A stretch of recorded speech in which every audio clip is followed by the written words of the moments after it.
I have to... Right. It's mine tomorrow, or Monday.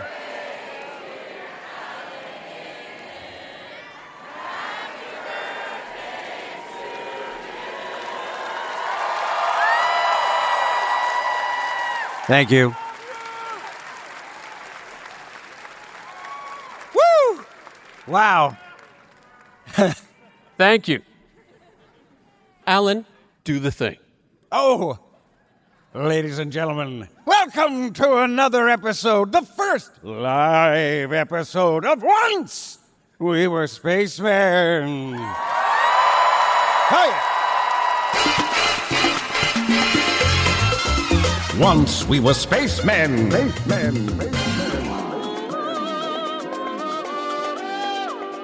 I tend to play weird people, usually aliens and robots and things that don't have romance. I once didn't get a job where they were looking for a Nathan Fillion type. Once we were spacemen. Once we were spacemen. Once, back in a long ago time, the early double aughts, we were joined together on a spaceship to take off into space. We were much younger then. We had not yet become spacemen, but now we are spacemen. And that's it. It's hard to believe you don't pre-prepare those. I know, really. Right off the dome, I'm coming at you. Amazing. This is where it all started. In Washington, D.C.? No.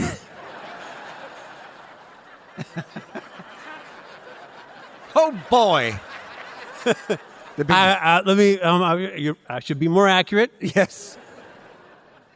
The panel thing that we're doing right now Right. is where it all started. This is why we have a podcast. Michelle Chapman, who abhors attention. Which is why you give it to her constantly. Constantly, yes. If you see Michelle Chapman today, you just don't touch her. Just extend your hand and say, "You're worthy of love." It was Michelle Chapman's idea for many years, pushing this idea of us doing a podcast.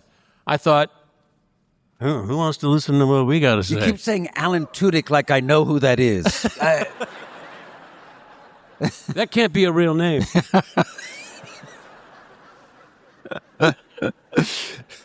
It's real.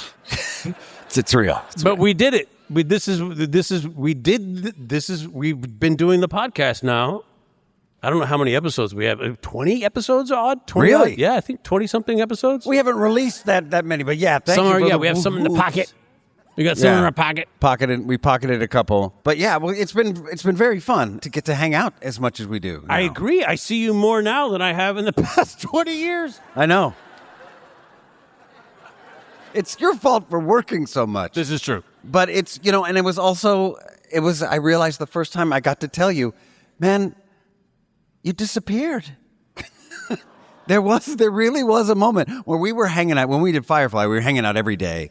And, when we were shooting Firefly, it was hard to hang out with him because he was always working. Some of us were in space more than others. And when we did, which one was the one where we got tortured? What was that one called? War Stories. War Stories. When we did War Stories, you kept saying, "This is your schedule?" Yeah. Yeah.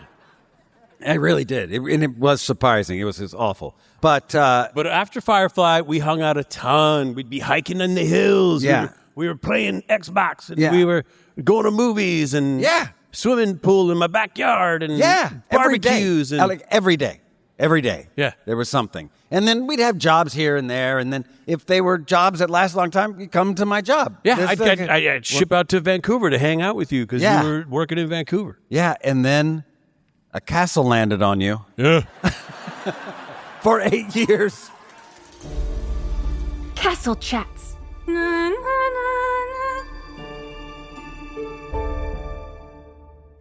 It was a fantastic show. Yeah. You were very funny on it. Thank very you. good. Thank you. It wasn't just a comedy.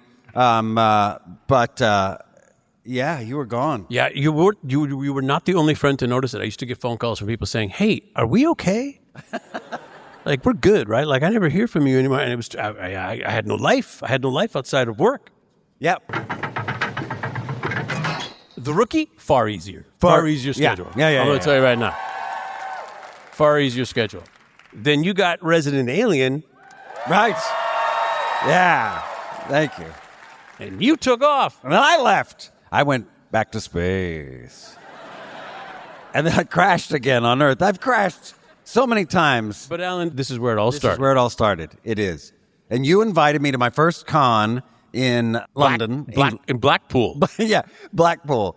But see, it was sold to me as London, which it was my first experience. And there used to be a lot of this where it'd be like, "You want to come to London? Oh my God, do I?" And then you land and they're like, "And we're here." Did we leave the airport? Not really, no. It's part of the airport, but we're in Blackpool, and we were just near Heathrow Airport, and it was a blast. It was crazy. I remember everything was a little moist, and I went back there a few times. I wasn't put off by it, but it was the first time I was meeting fans, and I had never been to a con before. You were already initiated in cons as just someone who went to I think cons. I had like one or two under my belt by the time you came, but I wasn't like a professional by any means. Did you ever dress in a costume, like in cosplay? The very first one I went to, Alan, there was a woman there who dressed as you. No way. Riding a Tyrannosaurus Rex. This is at Blackpool. In Blackpool. Yeah. And I said, "Alan's got to come see this. This is ridiculous." But it was like Jurassic Park quality T-Rex. It was incredible. And she did it in her living room. Right. And it was incredible. But she had what looked like she'd pulled your face off and put it on her face. Oh my God. Then she pulled my face off. Yes. Yeah. She made a bust of me because I got to talk to her when I went. She wore it again for me. And it was amazing. And she made a bust of my face and then did a mold of my bust. We're back to my bust again. It just keeps coming back. And God bless you. And then, yeah, it was very good. It was a very good time. There were no cameras. There were no any of that. And I remember it just seemed a little bit off the chain. It was a bit It's wild. always fun. It's always exciting. It's always so thrilling to be at these things. My favorite part, I'm going to say, the panels are my favorite part. Yep. So Agreed. I think to that end, right before we're gonna do some panel questions because we always like to see where you guys are at. Or what's tickling you. Right before we do, Alan, I would love to get to know you better. Oh, yeah. Does anyone know the song? Yep, I do. Okay, so it goes. Well, let's do it together because we do it together. What? I know you and you know me. Let's get to know you better. It was perfect. Nathan, Yeah. tell me a little something tell me something Alan? about yourself that I don't know. Alan, I am built for comfort. I am not built for speed. Okay?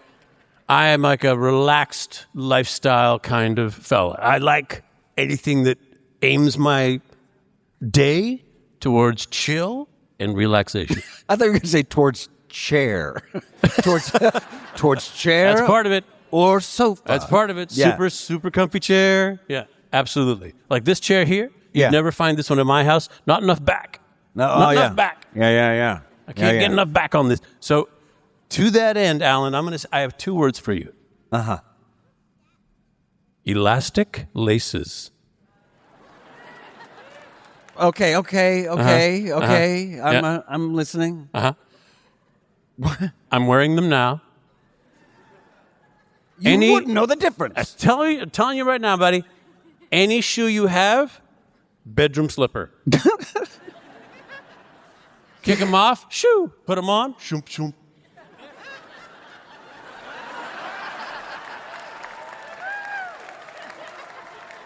What was that? I don't know what happened. It was like a delayed yes. I love it. Slippers. So I feel like that is just a baby step towards Velcro, my friend. I want to say it. You'd be wrong. Here's the thing. Velcro, you got to go down there, and you got to like tear and set Right. No touch. No touch. Your care worker will help you with that. They do that for you. 55, Nathan. It's coming fast. Ringing a bell. My shoes. I think that sounds great. That is great. I got them in all sorts of colors to match all sorts of shoes. I wear them at work. My police boots at work. Yes. Elastic laces. Yeah. Wow. I got them for the rest of the cast. They go, why would I do? And then they go, oh yeah. It saves like, I don't know how many minutes a day I get those minutes back. Alan, I'm gonna send them to your new place in New York. I'm gonna send you some elastic laces, Thank all you. sorts of different colors. We'll get your care worker to put them on your shoes. Thank you. Thank you. Okay. Alan, I wanted you to know that about me. I'm going to take from this that you wear elastic on your shoes because I did not know that. I did know you were built for comfort, not for speed. Yeah. Now you know how far I'll take it. Now, I had never defined it. I just sort of understood it. That's a difference in us. Not that I'm that speedy guy, but I'll also do fashion. I'll go for a uncomfortable fashion that is not, first of all, age appropriate at times. Definitely, but then also things that are uncomfortable, but they look good. That I'll wear things, or I'll have furniture that is uncomfortable. You knew this about me when you met me. Yes. All of my furniture, you used to say, looks great. Yeah. And you can't sit in any of it. Nope. Yeah. I love it's all that modern, cool, really cool stuff. Yeah. It brings me joy. And I can sit in it, and it doesn't feel uncomfortable to me. But anyway, but I knew this about you. As I'm moving into my AARP days, I'll be glad to take your influence and put some laces in my shoes, probably. Just not on any of my fashion. This segment of our show, Yes. the Let's Get to Know You Better, was like the first, when I said, hey, let's do a podcast, it was the first thing you said, I want to do a part of the podcast where we do this. And I got to say, it's been a joy. Yes. It's been a joy, this part. So, Alan, let's... And then as soon as you said that, I said, oh, great. And I wrote that jingle. Yes, you did. Yeah. And then when we recorded it, it was me and you, and I was playing it on a little thumb piano thing where you're plinking at the little nails on there. Clink, clink, plunk, Yes. plunk. Yeah, okay. Alan, let's get to know you better. Oh my God. Well, I have a couple of things. I have one that is a grievance, which is just a grievance. And you don't know that I have this grievance. It's new. It's a new grievance in the world. Comes with age. Well, you wouldn't believe these days. I'll tell the grievance. Let's go. I like the grievance. Okay, I like the grievances. let's go with that. I have a new name on my enemies list. Enemy. This enemies list is not long. I don't spend a lot of time on the past or any of that, but now I've had to scrawl in blood on my grievance list. Pup cups. I don't even know what a pup cup is. God bless it. Exactly. And you shouldn't. You shouldn't know what they are. The hell is a pup cup? They have arrived out of nowhere, and people refer to them as if you know what they are. Oh, we got to get our dog a pup cup. And they say it to you like it's a thing. Got to get a pup cup. Oh, my dog loves a pup cup. Go to Starbucks. They go, do you want a pup cup? You got a dog in the car, you want a pup cup? these two words together, pup cup, don't work. I guess this goes with this. There's discomfort in that for me. There's the onomatopoeic, I don't know. It's the plosives together, the brightness of the in pup cup, that there's something bad coming. It's not. It's fomenting. It's foreshadowing danger and trouble in your life. So, what is it you say? You asked just earlier? I did. I'll tell you. It's a cup that has, like, whipped cream in it, right? And it's for your pup. And they eat them and they love them because it's creamy goodness. You know what else is creamy? The shit. Oh, Jesus. After they eat, you cannot give cream to a dog.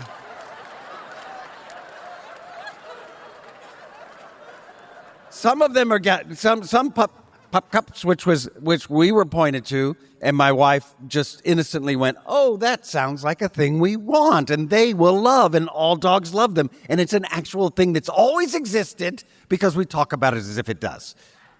There's one that has yogurt, but it's got like a dog nutrients and stuff in it and blah, blah, blah. Like you wouldn't eat it. It isn't human consumption. It would taste like salmon So, Alan, guts. is your grievance with the person who invented the pup cup, or is your grievance with every barista who says, "Would you like a pup cup?" knowing what is in store for you?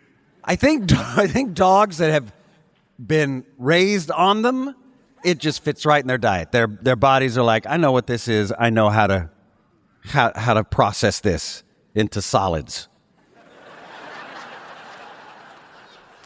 For my dogs, it's like you're filling a soft serve machine. That's what you put in the top,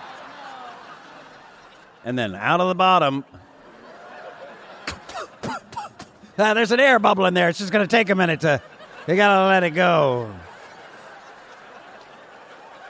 Got to feed through the system. At 2 a.m,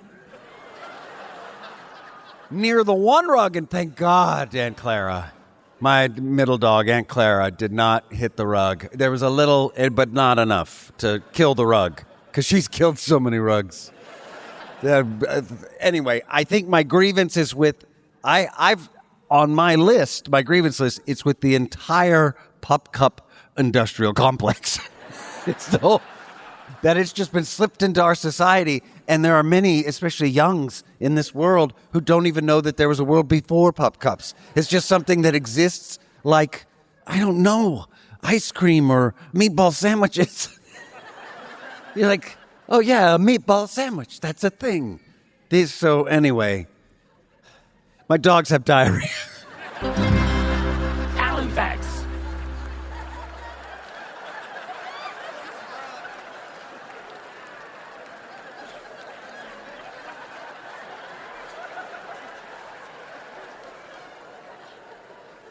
Alan, I wish I had a number for how many times your stories have ended with, so anyway, my dogs have diarrhea.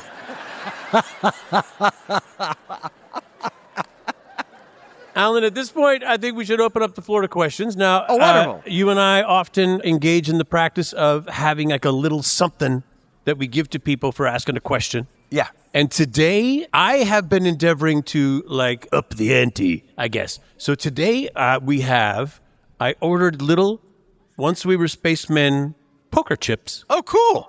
Yes. Thank you. I remember them now. I also have like little aluminum business cards onto which has been laser engraved by me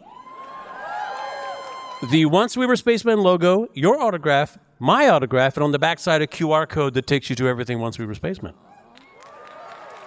Now, Nice. I want you to know, I did not order these. I made these myself. I taught myself how to use this laser engraver. Wait, what? Yeah. I didn't know that. By the way, Remember I said, hey, send me your thing. And I was putting them all together on my computer and You're doing always doing like, hey, it was like, hey, send me your, I always send have me like your PIN odd code little- to your ATM. Send me. Yeah. I need to buy a laser. Same thing. So each one of these cards took, after all the hours of learning how to use this machine and setting it up and understanding what to do and how to connect it to my computer and then getting these things and the heat and the thing and the framing of the thing so I don't burn my fingers or breathe in the toxic smoke. Each one of these took me 3 minutes and 22 seconds to make, just sitting there. I got that time down to just over a minute. But I just wanted you to know how difficult it was. Man. Thank God there was a dispensary near your house. Yeah, they don't let me go there anymore. All right, so let's, shall we start on this side over here? Young lady, how are you? Hello, my name is Ashley. Hi, Hey, Ashley. Ashley. Welcome. I'm Nathan. This is Alan. Hello. Clearly, you both are pranksters. What is your most memorable prank on each other? I haven't done one to Nathan. That's right. Oh.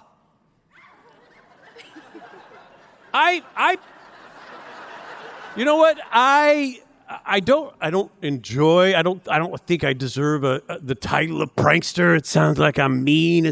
I enjoy pranks that nobody gets hurt, nothing gets damaged, nobody gets embarrassed. Like it's just like a little thumb. It's like, hey, I spent some time. Now you know I was thinking about you and something like that. It's like a sadist. I think Exactly. the word is sadist. I once on the rookie on my birthday, I once came to my car and it was full of balloons, like full of balloons. Were they blown up? Yeah. Okay. And That's good. that took time and energy. Like I had to go in there and pop all them balloons until I could drive home. That says, hey man, people was thinking about you and took some time to do it. There was the one prank I pulled on you. You had stayed at my house while between the pilot and the series, Firefly pilot, Firefly series. You stayed at my house. I was working on something. You took care of my cat. Yes. You left at my house a calendar that your neighbors had made for your family. Yes. Of family photos of your family that you don't really know because it was their photos, not your family photos. Right. But it was from when you were a kid. Yeah. And like one of them was like someone presenting a lobster to you and you going, eh. At like 7. Yes. Yeah, like little. And you left it at my house. It was on top of my fridge. And I said, this is going to come in handy.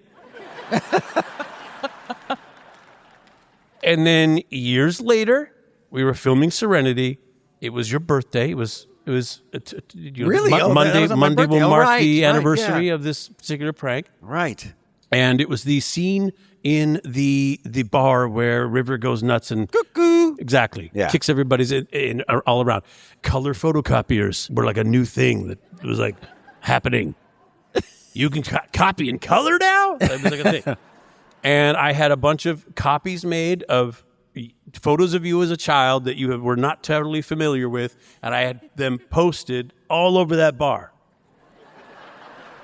Yeah. And you walked in and went, what? Where did you get these? Who could possibly? This had to be Nathan. Yeah, because I had looked at this thing once and then forgotten about it. So I had never seen those pictures before, so they were all. And inside of 10 seconds, you said, it was Nathan. Who else? Who else? Son of a bitch. Somebody played a prank on you, and we still don't know who did it when we did Firefly. And I mean, I have my suspicions, but they realized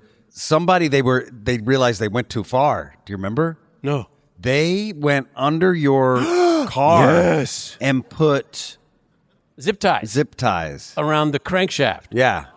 I got to pretend like I don't know what they're called. Something. Zip ties? Yeah. So when I started to drive, it would go tick tack, tick tack, tick tack, tick tack, and it was a brand new car.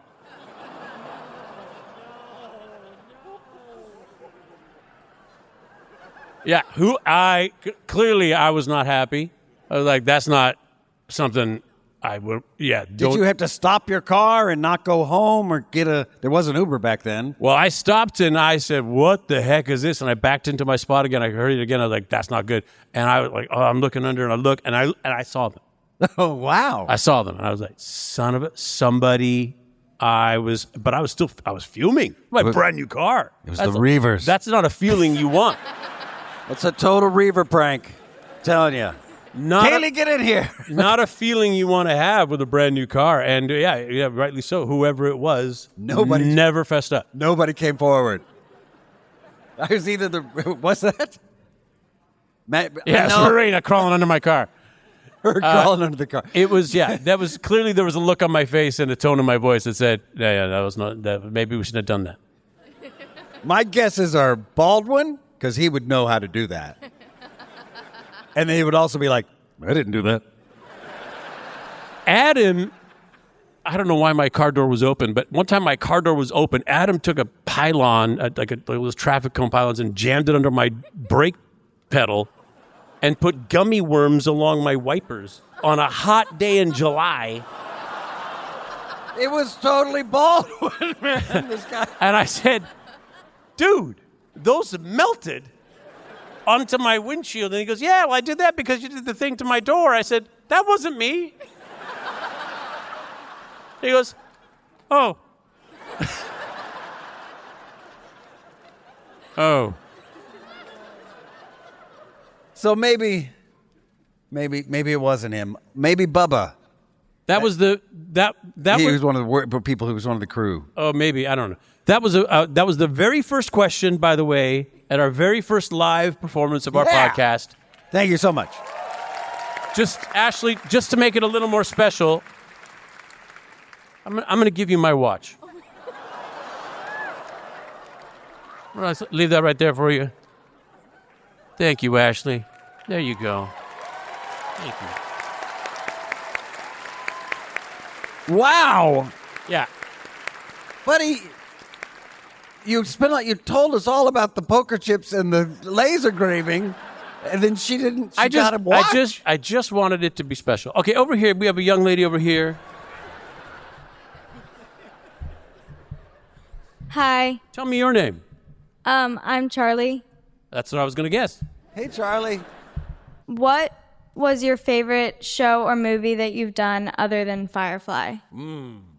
Go, Alan, go. I tend to say a Death at a Funeral. Because it was like a play, the way that we rehearsed it, and also the people who were involved in it were a lot of fun to work with. It was directed by Frank Oz, who is Yoda, and he's so many things. He does the voice of Grover. Well, he doesn't just do the voice. He puppets Grover and Miss Piggy and Cookie Monster and Animal. I mean, like, you can't... he is an icon. He's a Disney legend. But as an artist, he's a true artist, and he doesn't... he'll be like, I don't know what's funny.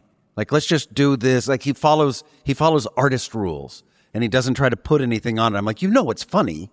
You did the movie Little Shop of Horrors. You know, Dirty Rotten Scoundrels. You know what's funny. He's like, nope.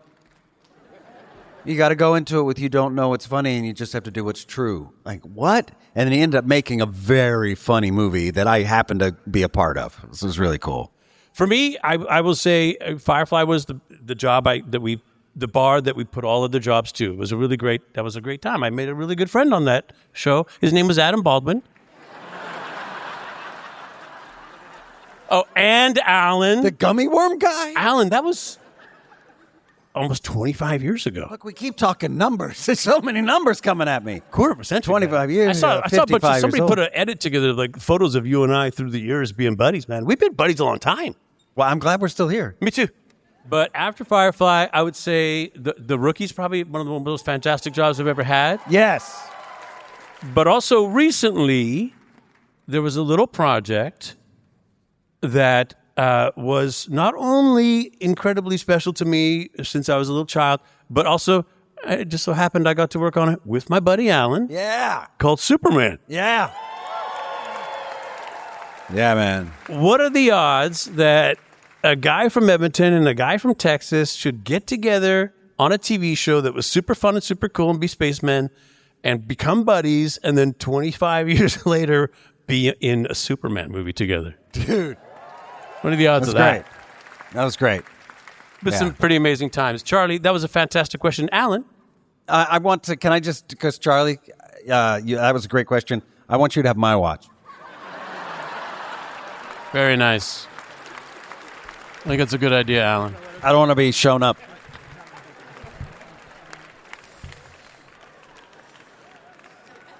There you go.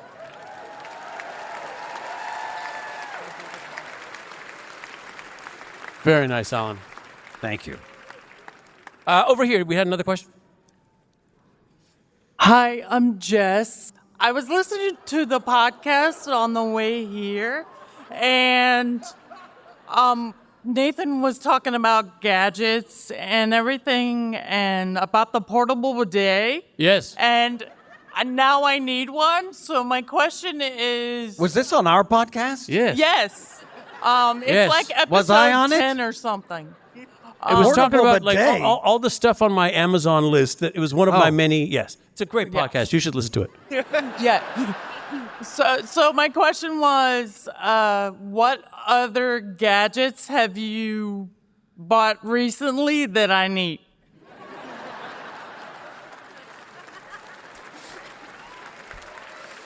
That is a fantastic question. I'm going to tell you right now that there's a brand new type of nonstick spatula.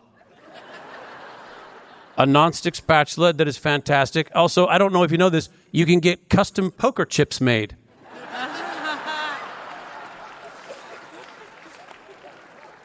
So if you have like a business or something and you can get a QR code made up and you have like a logo or something, you can pass out a poker chip rather than a business card. You must have loved the Sky Mall. You know I did, Alan. You know I did. You can get a Bigfoot face on your tree somehow. You can get. I also got this one's for my girlfriend. It's like a little keychain that you hang on the inside of your purse, and if you're going to look into your purse for something, you just touch this thing, and it lights up. Oh, ladies, yeah. Gadgets aren't just for the gents. Now you can see in your darkened cavity that is your purse. Speaking of darkened cavities, can we go back? Wait. No. What? Oh, go ahead. I just want to talk about the portable bidet because somehow I spaced out when we were talking about it on the podcast. Yes. You questioned it then, too. I did. 55, baby. Did you bring it? No, Okay. I didn't bring it. Okay. You know what I did was I miscalculated how many I needed, and I gave them to my family for Christmas. And let me tell you something. First of all, I have a bidet. I went to Japan, and the toilets, they're heated seats. How Wow. civilized. So I got myself a seat. You slap it on your toilet, and it's heated, and it does the bidet stuff. It's wonderful. And my brother, I recommended it to him. He got one. We were at Christmas vacation. My brother said, I really miss my bidet. And that was one of his Christmas presents. He didn't say it like, but hasn't he like, I miss Peggy. Who's Peggy? That's what I've named my bidet. It was like that, right? Yeah, like that. Yeah, like that. Like Okay. that. That was a lovely question. I wish I had left something to be.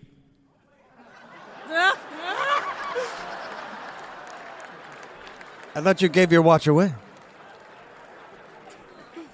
I'm gonna give you my watch. Oh, wow. Can you bring this to this young lady? We're gonna have that delivered to you. Okay. Did you notice, Alan, what she was wearing? No. Good. Oh, wow. Oh, wow. There's a hey in there. Oh, that's that purse. No, no. The young lady who asked the question. Oh. She's wearing a post through her chest. Oh, God. That's what we said. Sir, over here on the left. Hello. My name's Wow, Patrick. that's amazing. That is amazing. What is that? Some gristle? Too soon. Thank you very much. Sorry, please. my name's Patrick, once and Patrick. current Earthman. Nice, very nice. As anyone who doesn't skip the beginning of the podcast know, Nathan once did not get a role where they were looking for a Nathan Fillion type. Yes. Yes. My question, were you not Nathan Fillion enough for their tastes, or was your quote too Nathan Fillion for their wallets? Good question.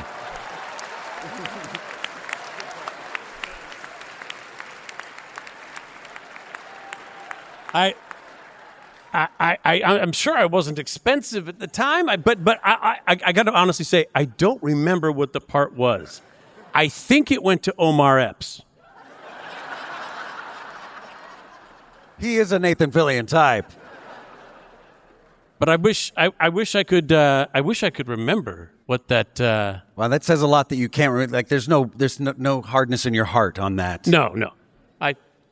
Somebody else who Ron Glass also told me one time that he lost a role that he went in for And a I Ron laughed, Glass and time. I thought that was hilarious, Yeah. and then it happened to me. I thought, this isn't funny at all. This is some kind of joke. Epps, you son of a bitch. We went long. We went very long. We're so sorry, guys. I wish I had known there was a clock over here. I should have paid more the one attention to you that's guys. 000. That's the one. You guys did an amazing job. Thank you for joining us for this first live episode of Once We Were Spacemen. Thank you, everybody. Oh my God, thank you for listening. You just bless your heart. You know what? If you haven't yet, why don't you head on over to our Patreon? You're going to get some bonus content. That's extra content. They're longer episodes. There's more there. You know what's better than less? More. You also get a chance to get your hands on some incredible crap. The kinds you don't need to wash off after you're done. And if you love the show, please leave us a review and tell your friends. Once We Were Spacemen is a Collision 33 production. The hell that is. The show's produced by Michelle Chapman, Siobhan Holman, oh yeah, and Josh Levy. I wear them jeans. He is of Collision 33. It's all starting to make sense. It's edited and mixed and produced by Resident Recorders with special thanks to Courtney Blomquist and Adam Townsend. Our theme music's done by Carlos Sosa. The Groove Line Horns guy? Yeah! And Joshua Moore. Artwork is done by Louis Jensen. Until next time, I swear to God, I love you. I'm gonna give you my watch. Oh, wow.